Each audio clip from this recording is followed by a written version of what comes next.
నమస్తే. ఓం నమ శివాయ.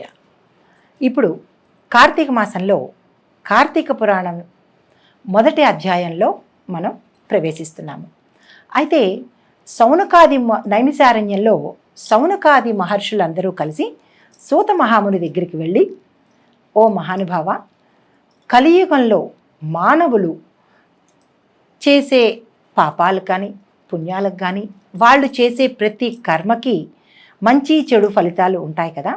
అయితే వారు ఏ వ్రతం ఆచరిస్తే వారి యొక్క పాపాలను పోగొట్టుకుని సాక్షాత్తు శివుడి సన్నిధికి చేరతారో అనే విషయాలు మాకు కొన్ని ధర్మ సందేహాలున్నాయి. ఆ సందేహాలను మాకు వివరంగా తెలియవలసిందిగా కోరుతున్నాము అని ఋషులందరూ కలిసి సూత మహాముని దగ్గరకు వెళ్ళారు. అప్పుడు సూత మహాముని చాలా సంతోషించి, మీ అందరిలో ఇటువంటి ధర్మచింతన, మానవుల పట్ల ఇంత ప్రేమ ఆప్యాయతలు కలగడం నాకు చాలా సంతోషంగా ఉంది. మీ అందరి కోసము ఒక్కొక్క రోజు ఒక్కొక్క కథను కార్తీక మాసం చివరి వరకు, మొదటి రోజు నుండి చివరి వరకు మీ అందరికీ నేను సవివరంగా తెలియపరుస్తాను అని చెప్పి సూత మహాముని కథను చెప్పడం ప్రారంభించారు. అయితే వశిష్ఠ మహర్షి జనకుడికి ఈ వ్రత ధర్మాలను ఎలా చేయాలి అనేది బోధించేదే మొదటి అధ్యాయంగా మనం చెప్పుకుంటాము. పూర్వం ఒక సందర్భంలో వశిష్ఠ మహర్షి తన యాగానికి సంబంధించిన, యాగాన్ని తలపెట్టారు. ఆ యాగానికి సంబంధించిన ధనబలము, అంగబలము, దానికి కావలసిన వస్తువులు, అవసరమైన ద్రవ్యాలు, వీటన్నిటి కోసము తగిన ధనం ఎవరివ్వగలుగుతారు అలా అనుకుని జనక మహారాజు దగ్గరికి వెళ్ళారు. అప్పుడు జనక మహారాజు సాదరంగా వశిష్ఠ మహర్షిని ఆహ్వానించి, ఓ మహర్షి, నేను మీ రాకతో మా రాజ్యం మొత్తం చాలా పునీతమైంది, నేను మీకు ఏమి చెయ్యగలను అని అర్ఘ్యప్రార్థ్యాదులతో పాదసేవ చేసుకుని జనక మహారాజు వశిష్ఠ మహర్షిని అడుగుతారు. వశిష్ఠ మహర్షి చెప్తారు, జనక మహారాజా, నీ నుంచి యాగానికి సంబంధించిన ద్రవ్యాలు, అంగబలము, అర్ధబలము, దానికి సంబంధించినవన్నీ కోరదామని వచ్చాను. కానీ నువ్వు మానవులు ఏ రకంగా తమ దైనందిన జీవితంలో చేసే కార్యక్రమాలకి విశేషమైన ఫలితాన్ని ఇవ్వాలి అని నన్ను అడిగావు కాబట్టి నేను నీకు ఒక వ్రతాన్ని బోధిస్తాను. అదే కార్తీక మాస వ్రతం అన్నమాట. ఈ కార్తీక మాస వ్రతము శివుడికి అత్యంత ప్రియమైనది.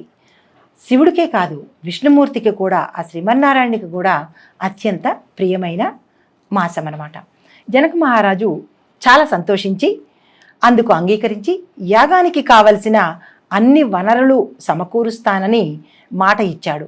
అదే సమయంలో మహర్షి, మీ వంటి పరమ పూజ్యుల నోట కార్తీక మాస వ్రత మహత్యాన్ని వినాలని చాలా కాలంగా నాకు కోరిక ఉంది. ఈ సంవత్సరంలో ఉన్న అన్ని మాసాల్లోనూ కార్తీక మాసానికి ఎందుకు అంతటి ప్రాధాన్యత ఉంది? అన్ని వ్రతాల కన్నా కార్తీక మాస వ్రతాచరణకి ఎందుకు అంత శ్రేష్టమైనదిగా చెబుతారు? దీనికి గల కారణం ఏమిటి? ఇలాంటి చాలా సందేహాలు నాలో ఉన్నాయి మహానుభావ. దయచేసి అవన్నీ నాకు మీ నోట వెంట వినాలి అని అనిపిస్తోంది అని వశిష్ఠ మహర్షిని జనక మహారాజు ప్రార్థించాడు.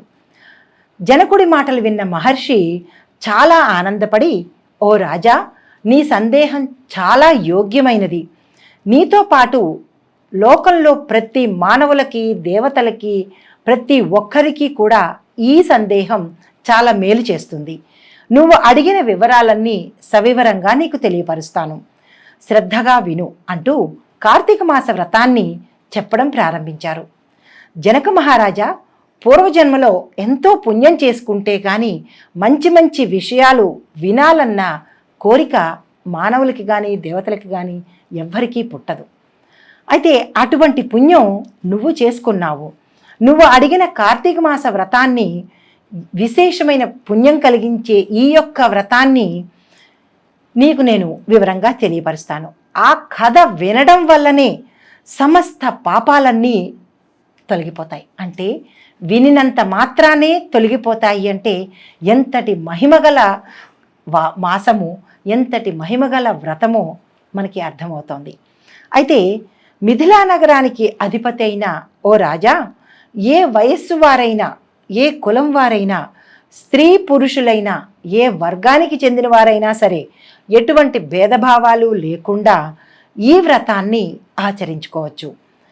కార్తీక మాసంలో సూర్యుడు తులారాశిలో ఉన్న సమయంలో వేకువజామునే లేచి కాలకృత్యాలు తీర్చుకొని సంకల్పం చెప్పుకొని స్నానం చెయ్యాలి.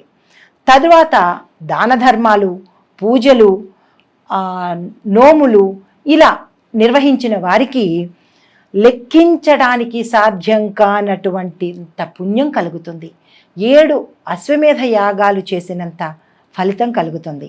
అయితే కార్తీక శుద్ధ పాడ్యమి నుంచి ఈ వ్రతాన్ని మనం పాటించాలి. కార్తీక స్నానం అసలు మొదలు పెట్టేదే మనం స్నానంతో రోజును మొదలు పెడతాం కదా. అది ఎలా చేయాలి, దాని నియమాలు ఏమిటి, వశిష్ఠ మహర్షి వారు జనకుడికి చెప్పినట్టుగా నేను మీకు అందిస్తాను. ఈ వ్రతాన్ని ప్రారంభించే ముందు మొదటగా శ్లోకాన్ని చెప్పుకోవాలి. సర్వ పాపహారం పుణ్యం వ్రతం కార్తీక సంభవం, నిర్విఘ్నం కురుమే దేవ దామోదర నమోస్తుతే. అంటే ఓ దామోదరా, ఓ కార్తీక దామోదరా, నా చేత ఈ వ్రతాన్ని నిర్విఘ్నంగా జరుపుకునేలాగా అనుగ్రహించు అంటూ కార్తీక దామోదరుణ్ణి నమస్కారం చేసుకోవాలి. తర్వాత సంకల్పం చెప్పుకుని కార్తీక స్నానం చేస్తాము. సూర్యుడు తులారాశిలో ప్రవేశించగానే గంగానది ద్రవరూపం దాల్చి అన్ని నదుల్లోకి ప్రవేశిస్తుంది. అందువల్ల ఈ మాసంలో సూర్యోదయానికి పూర్వమే లేచి సంకల్ప సహితంగా చేసే స్నానం గొప్ప పుణ్యాన్ని ఇస్తుంది. అయితే ఈ సమయంలో నదులు, తటాకాలు, చెరువులు, బావులు ఇలా మొదలైన వాటన్నిటిల్లోనూ, అన్ని రకాల జలాశయాల్లోనూ విష్ణుమూర్తి వ్యాపించి ఉంటాడు. కాబట్టి నదీ స్నానం చెయ్యడానికి అవకాశం లేని వారు నిరాశ పడకుండా మనకి ఏ ప్రాంతంలో ఎక్కడెక్కడ జలం దొరుకుతుందో ఆ ప్రాంతంలోనే గంగానది తల్లిని భావించుకుని, ఆ తల్లే గంగగా అనుకుని, అందులో ఉండే శ్రీమన్నారాయణుణ్ణి తలుచుకుని స్నానం చేస్తే కార్తీక స్నాన ఫలితం పూర్తిగా మనకి దక్కుతుంది. అయితే స్నానం కోసం నదీ తీరం చేయాలని అనుకున్న వాళ్ళు, అంటే అవకాశం ఉన్న వాళ్ళు ముందుగా కాళ్ళు చేతులు శుభ్రంగా కడుక్కొని ఆ తర్వాత నదిలోకి మొలలోతు నీళ్లల్లోకి వెళ్ళాలి. అంటే మనం ఇక్కడ ఒక చిన్న విషయం చెప్పాలి. మన నదీ స్నానం చేయాలి కదా అని పాచిముఖంతోనే, అశుభ్రమైన శరీరంతోనే నదీ స్నానం ఎప్పుడు ఎక్కడ చెయ్యకూడదు. ఇక్కడే కాదు, ఏ నదుల్లో కూడా మనం స్నానం చేయాలంటే ముందుగా మనం ఇక్కడ మనకున్న ప్రదేశంలో శుచిగా శుభ్రంగా తయారయ్యి అప్పుడు వెళ్ళి అక్కడ మనం స్నానం చేయాలి. అలాగే ఇక్కడ మొలలోతు నీళ్ళల్లో నిలబడి ముందుగా భైరవుడికి నమస్కారం చేసుకోవాలి. డైరెక్ట్గా మనం చేసేయకుండా కాలభైరవుడికి నమస్కారం చేసుకోవాలి. అంటే స్నానం ఎలా పడితే అలా చెయ్యకూడదు, దీనికి కూడా నియమం ఉన్నది అని చెప్పటానికి చెప్పే సూచన అన్నమాట. మొలలోతు నీళ్ళల్లో దిగి కాలభైరవుణ్ణి స్మరించుకోవాలి. ఆ తర్వాత ఆచమనం చేసి దేవతలకు, ఋషులకు, పితృదేవతలకు తర్పణాలు వదలాలి. ఆ తర్వాత 3 దోసిళ్ల నీళ్లు తీసుకుని, దోసిళ్లతో 3 దోసిళ్ళు తీసుకుని నది యొక్క గట్టు మీద వదలాలి. అయితే గట్టు మీదకు చేరుకున్న తర్వాత తను కట్టుకున్న వస్త్రం ఏదైతే ఉందో దాన్ని, కొసల్ని దగ్గరకు తీసుకొని గట్టిగా పిండేయాలి. స్నానం చేసిన వెంటనే అలా లేచి వెళ్ళిపోకూడదు. చాలామంది చేసే పొరపాటు ఇదే. అందువల్లే మనకి ఏ ఫలితము దక్కకుండా పోతోంది. స్నానం చేసిన తర్వాత ఆడవాళ్ళైతే కొంగు చివర, మగవాళ్ళు అంటే పురుషులైతే వాళ్ళ పంచె యొక్క చివళ్లను పిండి వేయాలన్నమాట. అలా చేసిన తర్వాత ఆ వస్త్రంకి గట్టు మీద పరిచేసి ఇలా చేయడం దాన్ని మనం యక్ష స్నానము అంటాము. ఇలా చేసే స్నానాన్ని యక్షులు చేసే స్నానము, యక్ష తర్పణము అంటాము. అలా పిండేసిన నీరుని తర్పణంగా అనుకుంటామన్నమాట. అయితే ఆ తర్వాత ఒళ్ళు తుడుచుకొని పొడి వస్త్రాలు ధరించాలి. తర్వాత హరినామస్మరణ చేసుకోవాలి. విష్ణువుకి ఇష్టమైన పువ్వులను స్వయంగా కోసుకొని పూజకు సిద్ధం చేసుకోవాలి. సంప్రదాయ ప్రకారము ఊర్ధ్వపుండ్రాలు మనం భస్మంతో పురుషులు పెట్టుకోవాలి. స్త్రీలు హరిచందనాన్ని తిలకంగా ధరించాలి. ఆ తరువాత పూజా ద్రవ్యాలు తీసుకుని సంధ్యావందనం పురుషులు చేసుకోవాలి. పూజకు సిద్ధం చేసుకున్న కార్యక్రమం ప్రకారము అలంకరించుకున్న మండపంలో దేవతా ప్రతిమను ఉంచి షోడశోపచారాలతో పూజించాలి. తర్వాత ఇంట్లో కానీ లేదా బయట కానీ నదిలో కానీ రావి చెట్టు దగ్గర కానీ మొదట్లో ఈ పూజ చేసుకోవచ్చు. కొంతమందికి ఇంట్లో అవకాశం లేకపోతే గుళ్ళలో లేదా నదీ తీరాల్లో లేదా రావి చెట్టు మొదట్లో అయినా సరే ఈ పూజను ప్రారంభించుకోవచ్చు. అయితే తరువాత బ్రాహ్మణులకు యథాశక్తి దక్షిణ తాంబూలాలు ఇచ్చి నమస్కరించుకొని సాయంత్రం సంధ్యావందనం చేసుకుని అవకాశం లేనివారు తులసి కోట వద్ద దీపాన్ని పెట్టుకొని అక్కడ అవకాశం లేనివారు విష్ణువాలయంలో కానీ శివాలయంలో కానీ రావి చెట్టు దగ్గర కానీ దీపానికి ఇక్కడ ప్రత్యేకించిన విశేషమైన ఫలితం ఉంటుంది కాబట్టి దీపాన్ని ఆయా ప్రదేశాల్లో పెట్టుకొని దీపదేవతకు నమస్కారం చేసుకొని కార్తీక మాస స్తోత్ర పారాయణాలు కానీ లేదా కార్తీక మాస అధ్యాయాలు పారాయణ చేయడం కానీ చెయ్యాలి. తదుపరి కుటుంబ సభ్యులతో భోజనం చేసి చివరగా ఆ రోజు చేసిన ఫలితాన్ని స్వామివారికి అర్పణ చేసుకోవాలి. ఈ వ్రతాన్ని ఆచరించిన వారికి సమస్త పాపాల నుంచి విముక్తి కలగడమే కాకుండా శివుని యొక్క సాన్నిధ్యము దొరికే అవకాశం ఉంటుంది, మోక్ష ప్రాప్తి కలుగుతుంది. కానీ మనస వాచ కర్మణ ఈ నియమాలను పాటిస్తూ స్కాంద పురాణంలో వశిష్ఠ మహర్షి వారు జనక మహారాజు గారికి చెప్పినట్లుగా ఈ వ్రత మహత్యంలోని విశేషాలను నియమాలను మనం పాటించుకుందాం.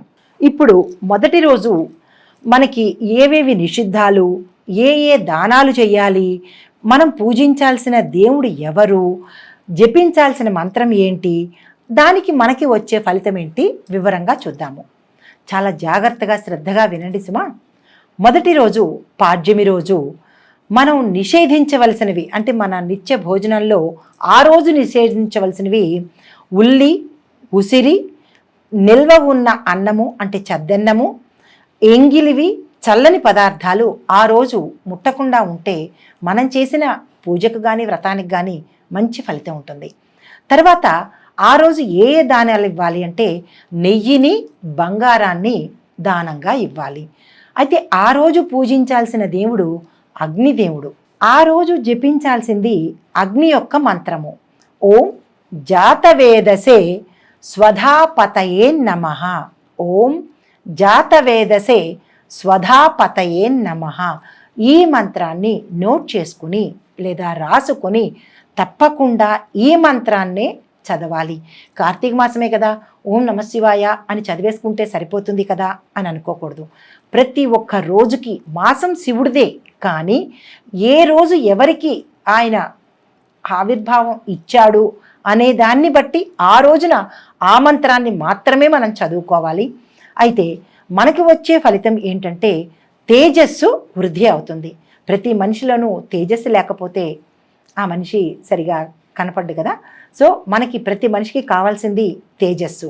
ఆ తేజస్సు వృద్ధి అవ్వాలంటే ఈ మంత్రాన్ని చదువుకుని ఈరోజు మొదటి రోజు పాడ్యమి రోజు పాటించవలసిన నియమాలన్నీ పాటించి ఆ శివానుగ్రహాన్ని, ఆ అగ్నిహోత్రుడు యొక్క అనుగ్రహాన్ని పొందవలసిందిగా మొదటి అధ్యాయం సమాప్తం.